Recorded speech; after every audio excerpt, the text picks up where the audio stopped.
Chigiri, how are you, Gary Empire? Is it Gary or Jerry Empire? Gerald? Hi, Chigiri. How are you? Hi, Nyari. My Shalom. Hi, Lizzie. Hi, Fadzi. Pandiri, it's not showing at all. Makadi guys, Makadima Mkase, Kurise Kwamuri, hi Spiwe Moyo, hi More Blessing, hi Rebecca Washaya, hi Fadzai the girls. How are you guys? Kurise Kwamuri. Marara say, I'm already here, Chikiri. Thank you for the tag though. Thank you. What do you say, guys? Please just tag others. TT one day, my number is so that we can call this man. Hi Naboy, hi Alice, hi Queen, Mbidzai, Chichi, yeah, hi More Blessing. I said hi already. Mkona chirungu chakuramba kubuda. Hi Mispa, hi Lizzie. Please tag others Tingo Wanda so that we can talk about this. Thank you for tagging your people, Lizzie. Thank you so much. Hi Ivy Shumba. Yeah, that's true. I even had to pray after because zvaityisa singaiti. Hi Patience. Hi Chichi, tikangosvika maybe 150, then I can call this man Watsanangura. Unfortunately, he doesn't have WhatsApp, so ndokutoita direct call from here, and that's a bit expensive. So panenge pachingoda 31 day, then we can call him. Hi Tsitsi. It's not Sismeli. Pejra Sismeli Rabiwa. How are you? Yeah. Yeah, irkunzwisa Tsitsi. My Zembe backup, how are you? It's not Sismeli. Ndatongo batira padenga. Please tag others, guys. Please tag others. Tikangowanda mbichana zvinotibatsira.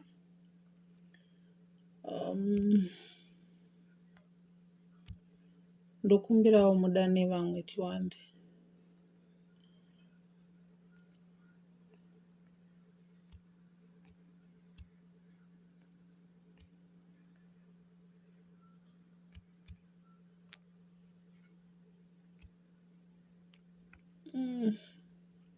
Please continue to tag others. Tikangosvika 150 chat, 150 tobva tatotanga. Please, please, please tag others. I know kuti vamwe vanhu vanongofarira pana Sismeli, but I'm just here for a few minutes, maybe 30 minutes at most, so we can just talk to this man and hear kuti zvakafamba sei kusvika mudzimai wavo azobara Zai.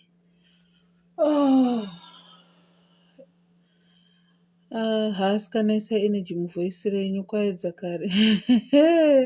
Tinashe, this is my everyday voice. I'm boring like that. This is my every single day voice. Yeah, ndechokwadi Mavis, ndechokwadi. Hi Shalom. Voice rangu ndizvo zvariri, motondijaira.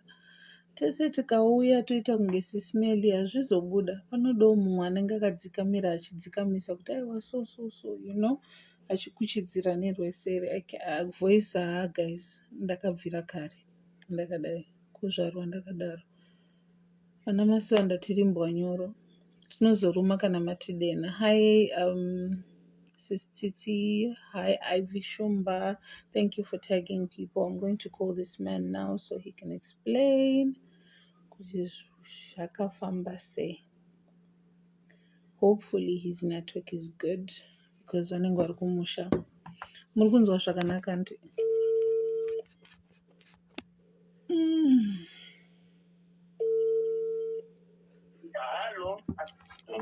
Anzvadzi pachipamwe. Anzvadzi, hello. Hello, mama. Makundinzwa? Ndakukuzwai. Alright. Ndichikumbira kuti mutange kutsanangura nyaya yenyu kubva pekutanga vanhu vanzwisise kuti zviri kufamba sei. Like I told you, we're on Facebook and we're tiri live paFacebook. Saka ndokumbira mungotsanangura nyaya. Alright. Nyaya iyi ndingati 2023 vadzimai vangu inini vakanga vakazvitakura. Then vazvitakura kudaro takakwanisawo kuenda kusikani. Vakanzi vane matwinzi mudumbu. Then ndo pandaenda navo kwaMurehwa kunowa kwavaida kusununguka ndakahaya motikari. Tasvika ikoko vakabva vakwanisi saka vakanzi nevanesi matononoka. Vanesi bva vabatirana kuvaisa munosunungukwa macho muleba. Vasvika muleba imomo isusu kwainaya takatogara padhoo. Ini nadhiraivha wandakakumbira ndikatokumbira zvakare vakadzi vairi vandakabva navo munzvimbo iyi yandinogara. Saka ndasvika ipapo hapana kumbota 20 minutes ndakaona manesi angobuda 1 akapinda ari 8 imomo. Akatanga kungobuda vachidaidzira kuti zvakaoma. Ndakabva ndachedzwa zvikanzi adzimai kunze kuti vapushe mwana tikuona ropa roga rabuda. Saka zvadaro ndikati saka chii? Kanzi ngatidzokere zvakare kusikari tichiri pano tibvisa $25. Saka ndakatomboyamba ndikati handina kachandabvisira mari yesikani zvamira kudai. Zvikanzi bvisa mari tiende kusikani. Ndokubva ndabvisa mari iya ndapiwa motikari ipapo. Vabhenda manesi wamhanya naye kusikani wadzoka zvakare zvikanzi shuwa munhu ari kutarisa ari kuzvipa zvekurefurekta kuti munhu anga akatakura matwinzi ise zvese zamu aitobuda mukaka but hatisi kuzoti vana vatisapira sei. Saka ndobva ndava nditi izvo iwewe chidzokera nawo kumba. Ndakabva ndadzoka nawo kumba vatagarawo ndaingofambawo mapostori ndichingobatsirwawo kuti pamwe ndikwanise kubatsirika. Mapostori aindiudza zvakasiyana-siyana achingonditi aiwa zvapera hai mhepo dzinongofamba. Saka vakabva vazobatsirwa mimba ipapapo vaifanosununguka September iwowo. Saka ndakabva ndafonerwa nana Tsano kuti musi wa4 tiri kukumbira kuti vauye kuno kune pfungwe yemhuri yemusha mavo. Ndaenda ikoko ndakaona chiregai ndiite kuti nditsvake mari tiuye. Vatatsvaga mari vataenda vandatonotengawo chikafu chepapfungwe. Ndichibva ndavakumbirawo kuti ndiri kukumbirawo kuti ndivasiye bhozi vakatotakura imwe preparation yavo. Wanga wakwana pawatakura imwe pawasiya. Ana Tsano iwo tinoiziva masi. Vatsano havana kukwanisa kuzviramba. Vakati taiwa ngavasare havo sezomakumbira pamba ndipapo mukwasha.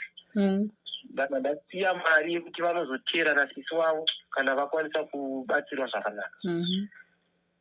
Ndadzoka kumusha kunoku ndakazokanukawo musi wa1. Ivo ndo vakatanga kutondifonera vachinditi sisi vangu vane kwavanomboshanda vachidzoka. Zvikanzi vakuda makufeni ndifonerei kana nhamba dzavo dzichiita kuti ngavadzoka handisi kunzwa zvakanaka. Ndokubva ndabata sisi waye ndikati dzokerai kumba handisi kunzwa zvakanaka. Vai vachidzokera kumba ndakazofonerwawo kumahafu 8 dzemazuva ridoka ndakunzi sisi vai vakundifonera kuti bamunini ndanga muningi arwara asi ndaida kuti ndiendere kuchipatara asi pandamuti rega agezi chibude vandishedza ndiri kuona pari kubuda zai. Saka izvezvi ndatoshedzana bhuku kuti yamuone takatomira izvezvi tikutokanuka kuti chii chainyatsoitika hatisi kuziva. Ndikati zai ndopandakakwanisa kufonerawo hama dzangu andigere navo ndikati akomana ndozvaitika. Ndokubuda neimwe hanzvadzi yangu takananga munzvimbo yekaroi yavanga vari. Tasvika munzvimbo imomo ndakaratidza chiitiko chezai chakatondityisa izai rehuku chairo. Asika zai rehuku iri vachinditsanangurira iwo sisi wacho nditori navo panapa izvezvi. Ndichiti ende zai takatoriona zveshuwa. Zai ndakatoriona ndikatoribata ndikatoti Zai murikutaura kuti munhu angatakure 9 months 9 kutakura months, Zai imagine 9 months.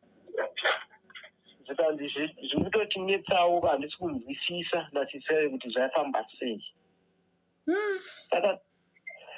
Saka ipapo ndakabva ndati alright ngatichitauro tichienda mberi ndoita sei kozi inini ndoda kudzokera ndingarambe ndakatarisana nechiitiko chakaita chakadai.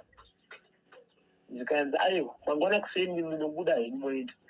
Saka kuseni ndakabuda ana mai vakabva vasvika ndokubva vati aiwa ngatiudzei sabhuku bhozi amai vavo vakafa avanin'ina nevakoma vamai vacho ngatiudzei sabhuku nzvimbo inoyi kuitira kuti tizive. Sano vakabva vati sabhuku uyu ndakamuudza asi haana kuuya. Ndokubva anoudza zvakare akakwanisa kuuya akati shuwa Zai mukundiratidza ndaruona asi inini handikwanise kuti ava vaendi nekuti nyaya iyi ndakatoisa kuna mambo Kasangarari. Sano wakati aiwa iwo haungamhanye kuendesa nyaya kuna mambo iwo usina kuona zvinhu zvaitika paground. Saka pawa rako nderei? Hauna kumbobvira watsika kuti unyatsonzwisisa zvakafamba sei? Ichokwadi. Saka uyu akataura zvandiri kutokutaurirai ndizvozvo inini Tsano mukaenda imhosva mirirai Saturday mambo ndopandamuudza paari kuuya kuzoona chiitiko ichi. Apa yanga yare Friday kai ndobva ndamira kuma past 4 ndozvarodoka sabhuku yakadzoka nemumwe murume achiti anzi ndiye mupurisa wamambo vaane samoni yekundipa kuti anzi iwo wasungwa unofana kubhadhara 40 years. Yes. Ndikati ndobhadhara 40 years yechi ndaparabura bhosa. Exactly. Chikanzi aiwa chiitiko ichi chiri maoko menyu bhosi ndoakonzeresa kuti chiuye mumusha mana Tsano. Ndikati nyika zvakadaro ina hasi kubhadhara bhozi handisi musungwa. Inini Zai rati ndakutsiya mukadzi ndakutakura kuti ndinotsvaga kuti ndokwanisa kuti aende kuchipatara. Iwewe nezai rati ndakusiya. Ndikanzi hazviite ndobva tamboita kakushupana kusvika Tsano vazofonera shamwari yavo iri kuHarare kuti zvinoitawo here kuti hanzvadzi yangu yauya yasununguka Zai apa yakunzi ichibhadhara bhadhara mari musangane namambo. Zvikanzi aiwa hakuna zvakadaro inini endai kwamambo wacho musina mari. Saka inini zvamungatoita fonerai bhozi ndobva tamutsvaga nhamba dzabhozi ngora bva tamufonera saka tamutsanangurira abva afonera Kazangarari chifi anova chifi kuti ndo zviripo hamene zvavakataurirana. Kusvika bhozi adzosa kuti foni kwatiri achiti inini endai asi maenda musarobvisa mari. Ndokubva taenda kunosangana naye muswaya Sunday yatabva na10 mambo akati Zai kuti muri chakure waita mwana mudiki. Ndikati komanje ndoita sei because ikozvozvi muri kutaura kuti mimi Zai hamusina kuona munzvimbo menyu muno. Zvikanzi zvechokwadi iwewe unofanira kuti utsvaga anobatsira utsvaga vanhu vanobatsira kana kuti uchida kubatsirwa neni mungakwanise kutsvaga mota moya kwandinogara kubva patatiri papa ne110 kilometers. Ini ndikati inini mari handichisina bhozi ndakutotya kuti mari yandinayo yebhanzi haichatokwana kusvika kumusha. Ndikanzi ndo plani yandingatokubatsire nayo. Samoni iri vanhu vandinotuma asi vanenge vachichinja matauriro nemaitiro woita uori. Ndo zvakakwanisa kutaura mambo. Saka Tsano vana Tsano nevana mainini vanova vanina mukadzi inini kuno kundinanga tingori vairi nanzvadzi yangu yatakaenda nayo vanhu vese vakwanisa kuita zvekuma15 vatatiripo pamambo pacho vataifamba navo takadaro ipapo. Takaona kuti tikaenda kwamambo kwatiri kuzi tinobatsirwa vamwe Tsano vanga vavolontiya kutsvaga dhiziri vamwe vakati ndakunotsvaga munhu ane motikari ndozotengesa chibagi ndomupa. Dambudziko randakazoona ndakamira ndakaona kuti dambudziko richavapo nderemari nekuti pachava pachada mari yekuti yamambo yematare izvo obviously zvaitonangana neni mukwasha. Pachada mari yekuti vanambuya vandinavo vaone chikafu bhozi mambo yanga ati chitopindai murodhi ndikakwanise kukubatai na 6 saka munofanira kurara muri murodhi kuitira kuti kana mukasvika usiku morara pamashops. Takamboedza kutsanangura kuti koimimi hamuna here pamunokwanisa kutipo accommodation kana tasvika ipapo. Mambo akati aini kwangu hakukwanisiki izvozvo. Saka chandingakukwanisai kukuudzai ndizvozvo zvokuti munokwanisa kupinda murodhi monosvika pamashops panova aiwa pakapiri aiwa kwakazangara kwanzi kukapiri here mukasvika ipapo then mondifonera ndokumbira klasi morara pachikoro ndozvandokwanisa kuita zvechikafu ndopandakaona kuti inini zvandikunda ndopandati chindibatsire hangu nedzimwe nzira kuti ndikwanise kuti nditakure then zvamukuti chiitike kuti chisare munzvimbo ine hazviite. Saka ndakabva takumbirirwa mumwewo aitozvinamatirawo pasowe rake. Murume uyu akangokumbirwawo naKanu kuti tibatsirwewo kuti tifambe nezairi kana zvichikodzera. Zviri chokwadi murume uyu akabva asiya zvaaiita akauya tikaenda naye pamusha akati tsvagai bute, akatora hupfu akatora bute akaripa vanova amai vemukadzi kuti ndoda kuti mubekete muchikumbira kuti ndinoti vana ava vafambe zvakanaka. Akatora rimwe akapa baba vemukadzi vakuru zvikanzaiti same nehupfu wakaiswa mukabhaketi tikitiki taiti so twaiswa kudaro. Akatora jira rake raakabvisa ranga akamonera akapukira gaba racho akaisa mupurasitiki akandipa kuti right ndavachifamba zvavo. Asi ndichitarisa gaba iri zai izvi nemuprofita uyu handizi zai chiitwa chakatoitwa kuti chaifanira kutoputikira mudumbu memukadzi makatotorerwa mwana. Matorerwa mwana zai iri mheni nenyoka. Ndozvanza kutaura muprofita uyu. Ndozvaitaura muprofita uyu. Akati idzo imheni but akatora zvinhu zvitatu asi kuti nekuda kwekuti vanhu tanga tisanyanya kutarisa kuti dzaitorera pasei saka zvinhu zvese zvasazozviterera manje. Saka zvadaro tabva tapiwa izvi zvikanzi iwewe ndochatakura chinhu ichi hanzvadzi yako isabate. Kana ukasvika panonzi pamabhambu mazi kuita noizi usava munhu anotogadzika gaba iri pasi kana ukatoenda kutoileti wotoona kuti watofamba navo kusvika wasvika nekuti dai matakura gaba kuti matakura nje handitika maikwanisa kuuraisa vanhu vari mubhazi kana vanhu vari kuzvifambira zvavo. Ndobva ndati alright ndatenda. Saka nguva iya zvakaitika itisafo kunoko ndichisimuka munzvimbo yekaroi ndichiuya munzvimbo yekwangu kwamurehwa kuno ndichifonera hama dzangu kuti ndo stage yatasvika. Ndofunga ndakauya naro tichipinda mutauni ndine mukoma wangu wandinoterana naye tangosara vakomana 2 vasikana 4 mbabedi isusu takangoberekwa tiri vakomana 4 vasikana. Saka vasikana vakarai 4 ndofunga tichisvika pamutauni ndikamutaura kuti shamari hatiende kumusha gaba riyo ndaiya naro nezai uyu akati inini handichaenda kumusha shamari iwoyo one kutamba. Ndiye akatanga kutondiitira mahwanzi ipapo ndabva ndati hapana chakaita ndapfurira negaba rangu vandafonera bhozha ndiri mutauni ndikati ndaamutauni zikanzi alright iwewe ngoita zvawaudzwa tichibatana pafoni bhosi paduka ende shuwa ndakasvika kumusha na11 usiku ndichifonera vanhu kuti ndapakati ndikati ndikukumbire kuti veukama mugare pamusha ndoda kuti ndisvike nezai imimi muripo. Ndichisvika nezai shuwa ndakaona pane vakapoma mukuru nemumwe wacho nemadzimai avo ndikati raiti ngainde iriri asi ndanzi zairi ndisasvike 9 o'clock ndinaro tinofanira kutotanga kutofamba izvezvi. Vakomana vakadaidzira kuti iwe wako mukoma haapo usati kwanisa kufamba ndozvakatanga kutaura hwani wacho mukomana. Umwe wacho akataura kuti inini handikwanisi kufamba. Ndikati kana musingakwanisi kufamba kureva kuti munenge muchindudza kuti kudii imimi murimi vakoma vangu vandinotemba navo. Zvikanzi handikwanisi. Ndikati ndinotenda.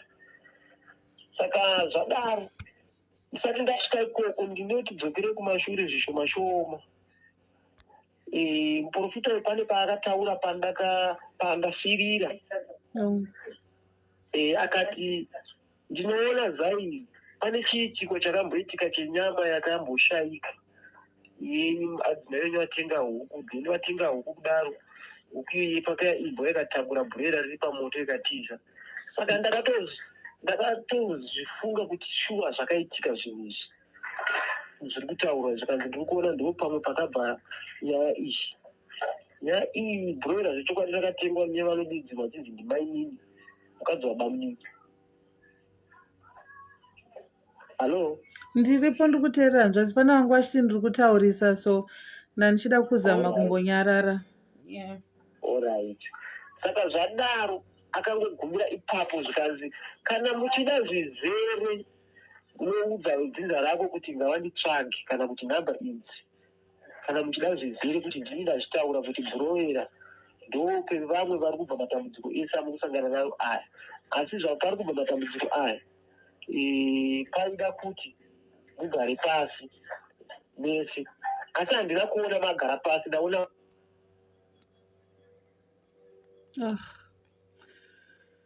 I think it's his network. Guys, kana ndiri kudaira and it's irritating you, I don't know what else to do because inini musakangana kuti handisi munhu wemalife. I'm just here once in a while. So kutaura kwandiri kuita kuzama kumukeepa engaged, kushowa kuti ndiri kumuteerera. Let me try and call him again. I think network yavo yadonha.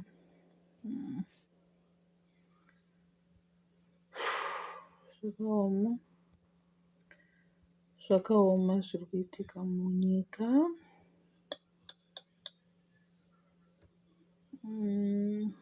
Foni yavo yakutonetsa. Let's just hope kuti ichabvuma kuenda through. Let me try again.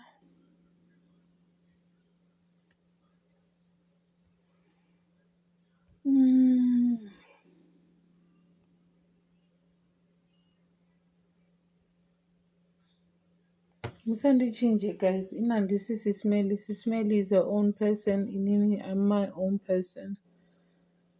Handikwanisi kuya ndichidedzera zvamunoda. Handikwanisi I cannot please everyone. Kungozamawo. So let's be kind to each other. Fone iri kuramba. Yakuramba. Hi Sis Lou, how are you?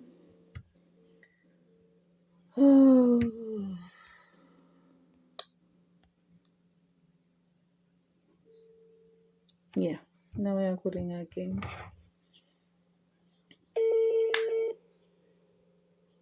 Tinash. Sorry hanzvadzi, munokwanisa henyu kuenderera mberi? Akabva ataura kuti zvoni inini handinokwanisa kukutaurirai kuti dambudziko rakabva pakuti mukadzi wako uyu ndaona akapiwa bhurowera. Zvichinzi pane huku yamanini yaiuya ichibata huku nematoto marodhurana. Imbwa kani. Saka imbwa iyoyo akabva vati taigara chinguvaudza kuti imbwa yenyu iri kubata zvinhu. Saka vakabva vati no, imbwa iyi yanyanya kutora zvinhu zvenyu shuwa. Saka ndafunga kutengera bhurera iri kuti murora ikako. Murora akaramba akati mainini handikwanisi. Handisi nyaya yekuripisana asi kuti sungirirai imbwa yenyu. Zvikanzi aiwa. Torai huku vakapinda mukicheni vhawaigadzika vhawabuda vhawaenda. Vaenda kudaro ndine mwana wemukomana akati aiwa no imbwa iyi huku haisina kubhadharisana. Zvikanzi ndati idyai huku iyi ndini ndiri kunyara nezvinoita imbwa iyi. Saka zvakabva zvabatwa nemuprofita uya akakumbirwa uya. ina handimuzivi. Ndakatanga kufunga kuti shuwa izvi zvakaitika ndiripo pamba, zvikanzi ndoparubva dambudziko iri. Asi kana amai havasi vega, asi kana zvaitika izvi unokwanisawo kana vasingagutsikane ngavandifonere, vakaungana ndinouya nemari yangu totangira ipapo, ini nichifamba imuende. Ndokusumuka ndokuuya kumusha kuno. Ndasvika varume ngatifambei, hakuna vari kuda kufamba, ndingori nehanzvadzi dzangu tega tega. Akatozoenderawo mumwe watakarayirwawo mumwe madzibaba kuti vanhu varamba kuti tiuye, zairinda hanzi ndisasvike 9 o'clock ndakaribata. Munhu apa angotitiro munyengetero kuti manga manzi musasvike 9 o'clock makaribata, hanzi raizodii?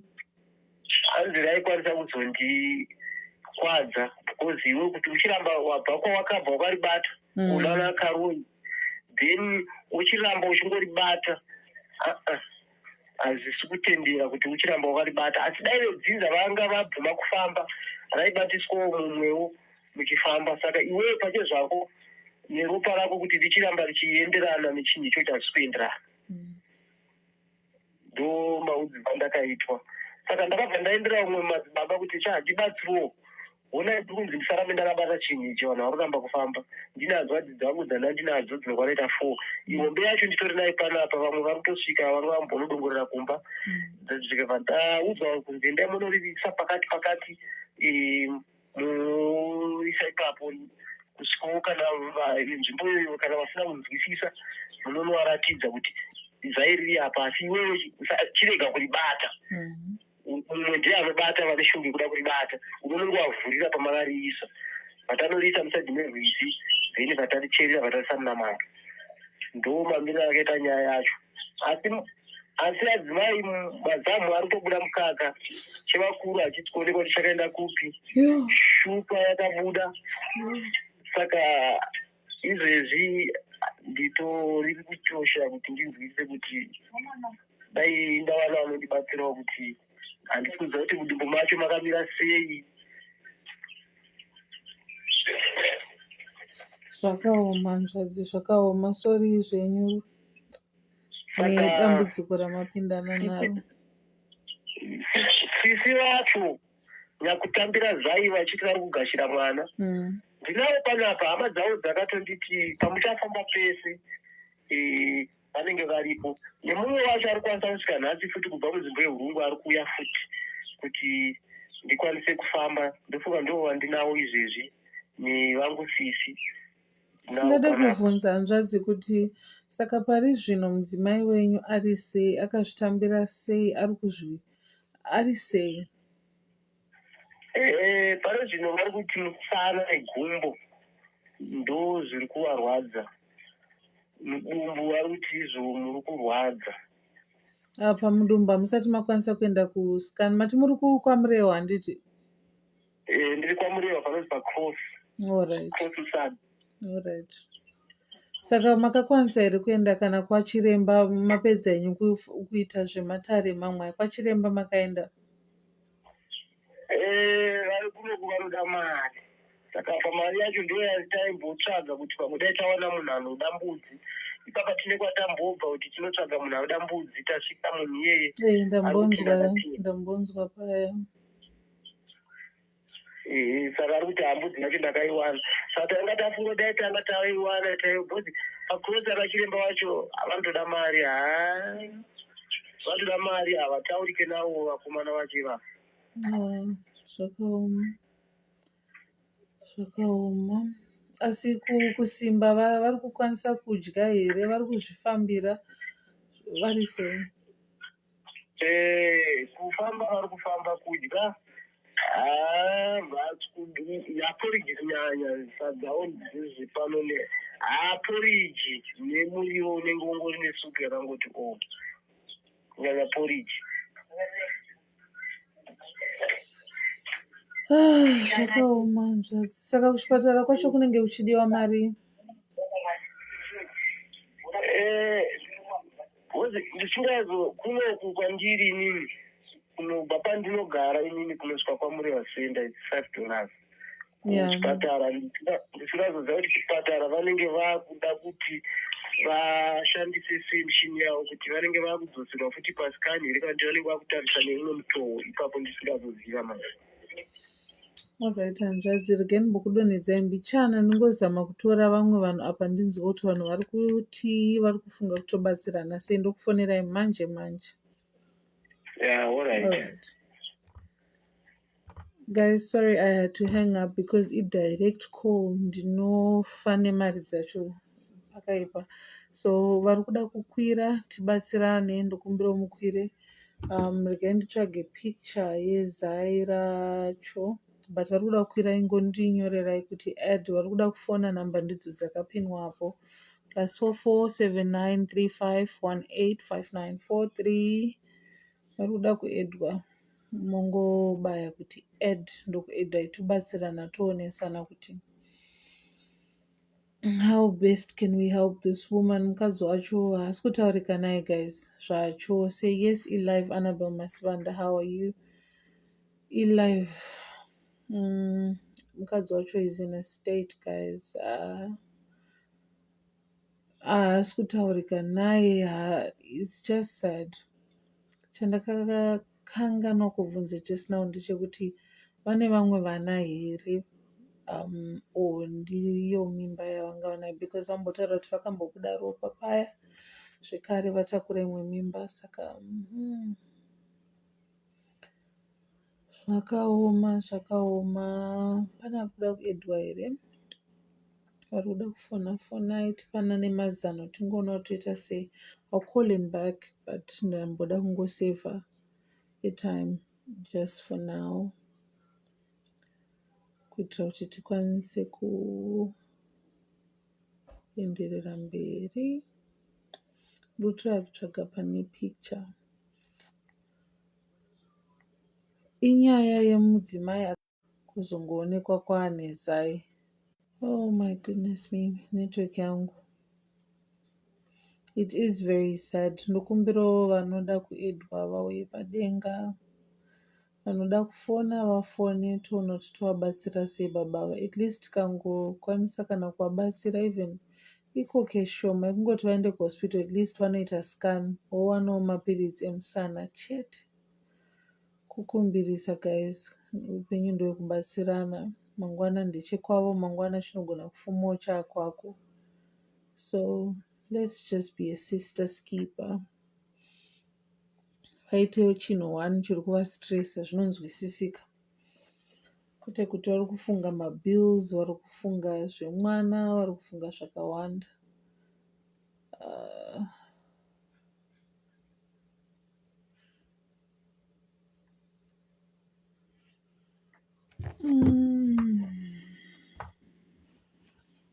Alright, vane vamwe vana, not sure about the number, but he mentioned ari form 1. Okay, thank you so much Mary. Vane vari kuda kuedwa, uyai mukwire tionesane pfungwa dzenyu guys. Vari kuda kufona tingozama kubatsira mhuri. Iri ndiro zai racho iri, muri kuriona? Rosina, thank you so much. That's a good idea. But kuna matiro kuchada is also vakwanisa kuenda kuchipatara wawana kubatsirika nemusana wavo, vobatsirika negumbo ravo rikuvarwadza. Zai racho mariona ka? Nda kuburitsa mafesi evanhu panapa. Iri ndiro zai racho.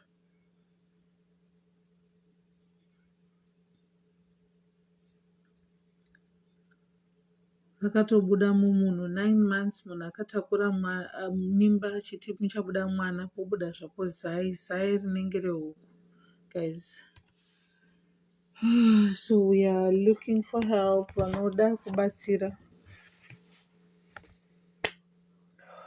vanoda kuedwa, vanoda kufona, please do call in guys, please do call in.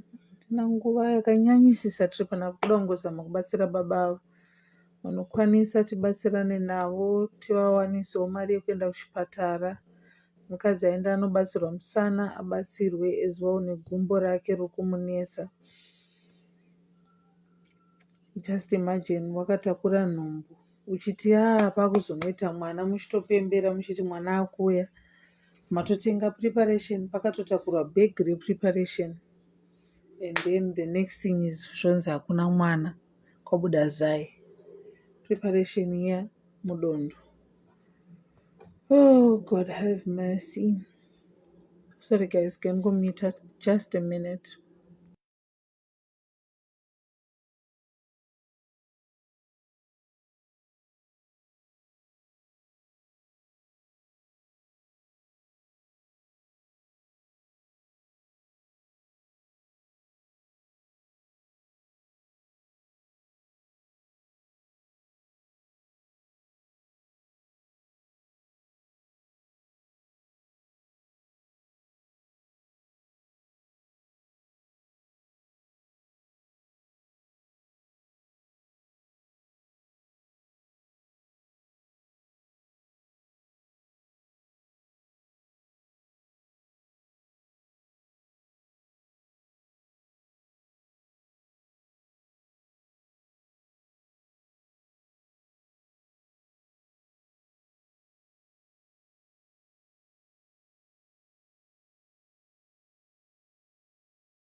Oh, guys, kukumbira kubatsirwa vanokwanisa kubatsira. If you can spare $1, if you can spare $5, if you can spare $10, just enough yekuti mai ava vakwanise kuenda kuchipatara.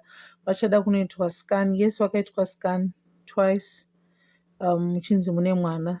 Even pavakamboita imwe nhumbu ikaita 59 months vakazongobuda ropa, vanga vaitwa futi scan muchinzi mune mapatch kama twins, and the next thing munhu akazongobleeda zvanzi ndizvozvo ndokuzvara kwaatoita.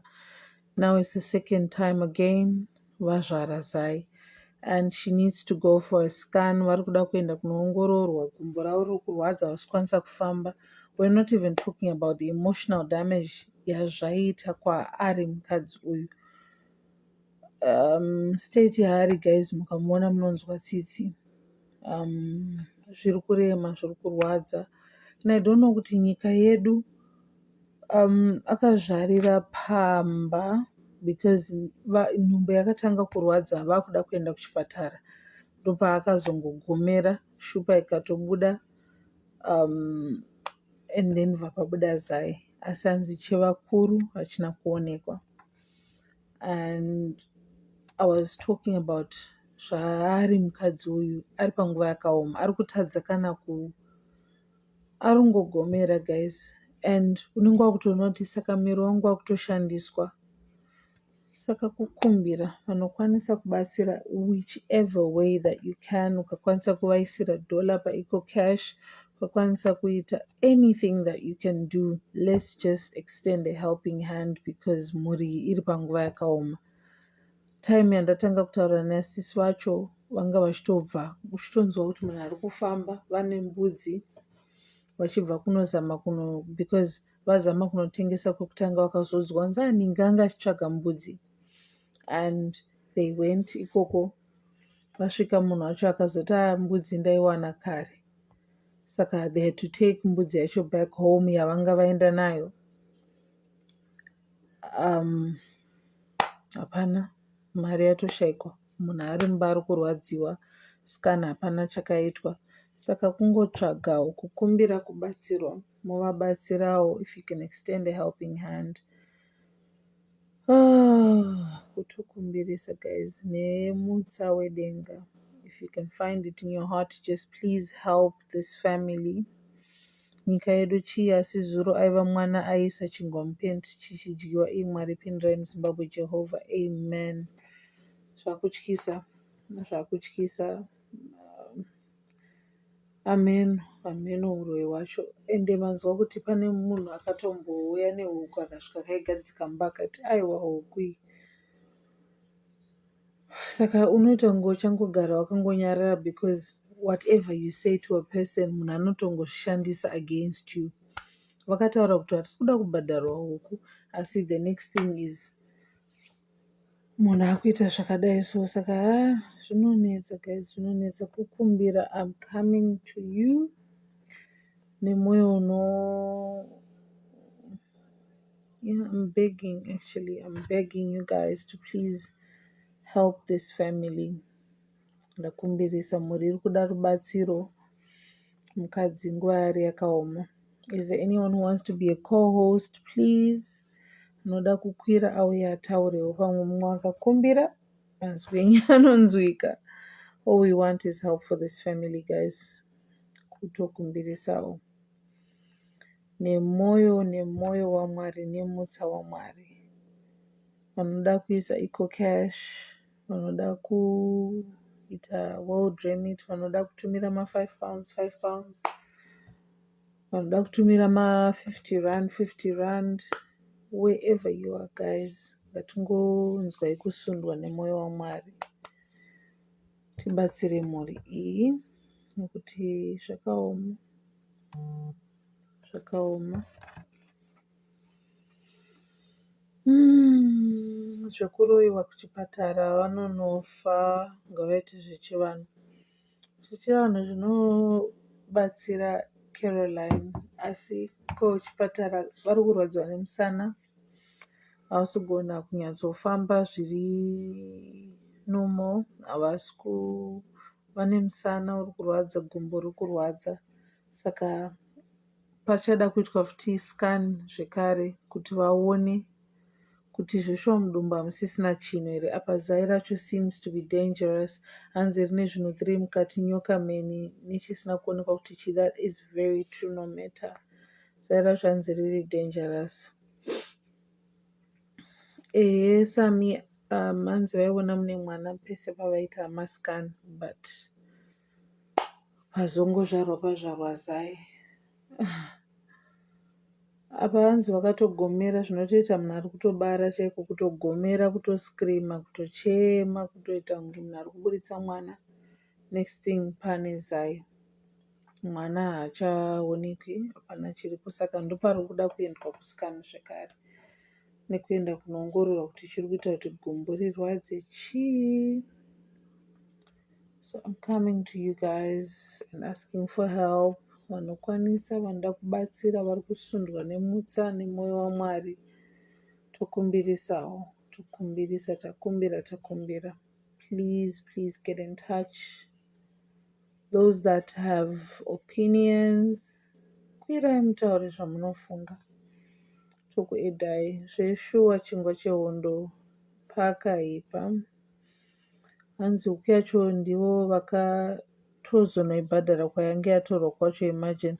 Oh no, Mary, handinombonzwa ipapo nai. Zvakaoma. Dadi mupofu, how are you sis? Pakaipa zveshuwa. Guys, please, I am pleading with you.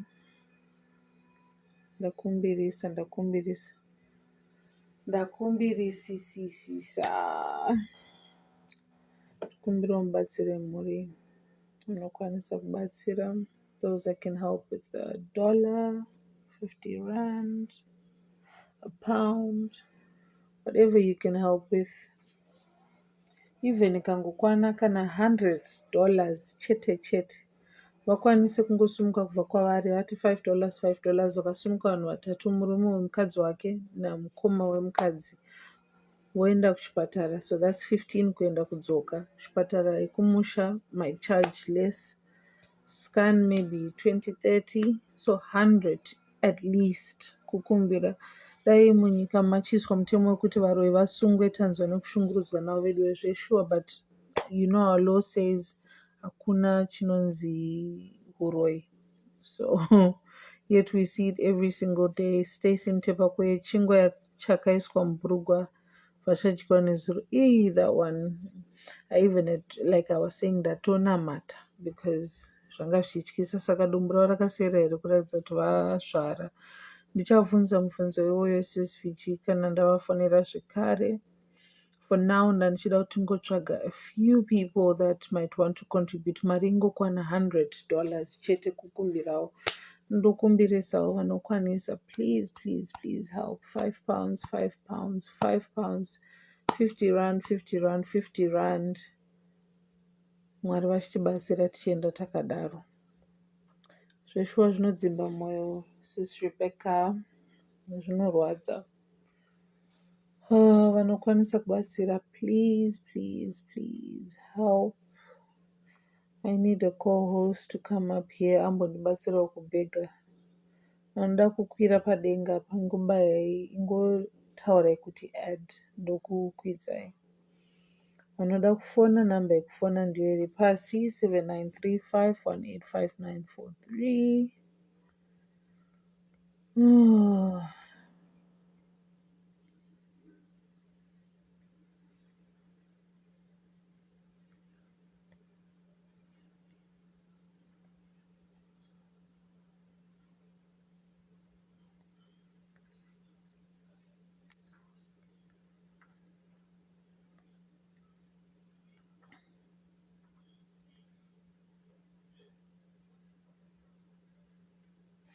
Chingwa chehondo iri kwatete Tilda. Nyaya yemwana akadya chingwa.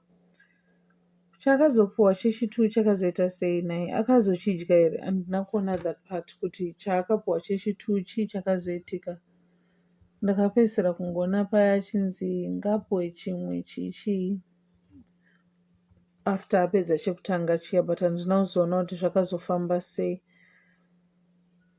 Guys, kana pasina ari kuda kudibatsira hake, that's fine. But God knows we tried. Heaven knows we tried.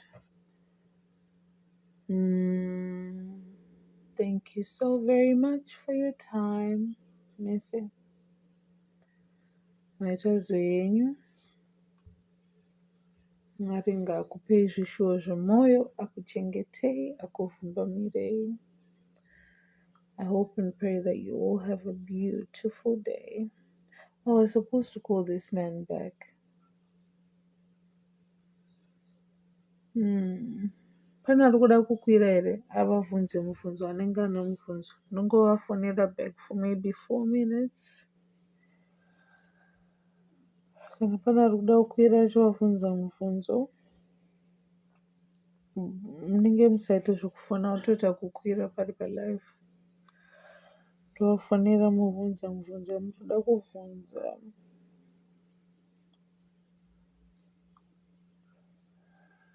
Zvekukwanisawo kuvabatsira. Thank you, Sis Mispa. At least you've said something, because ndikangonyararirwa ndenda kushaya kuti toita sei. Ini hangu ndaida kubatsira but handina kana cent. Vari kuda help zveshuwa, that is true. They need help. Oh, they need help. But yeah. Hi Rebecca, how are you?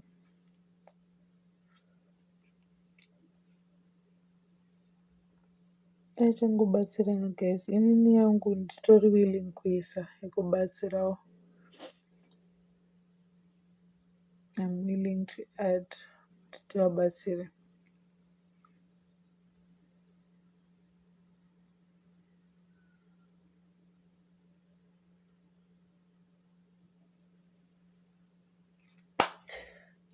Let me love you and leave you guys. You have a beautiful and blessed day wherever you are. Kwamuri koko Mwari ngaakuitirei zvakanaka kumabasa, kudzimba, kuchikoro. Mweya Mutsvene ngaakupei simba.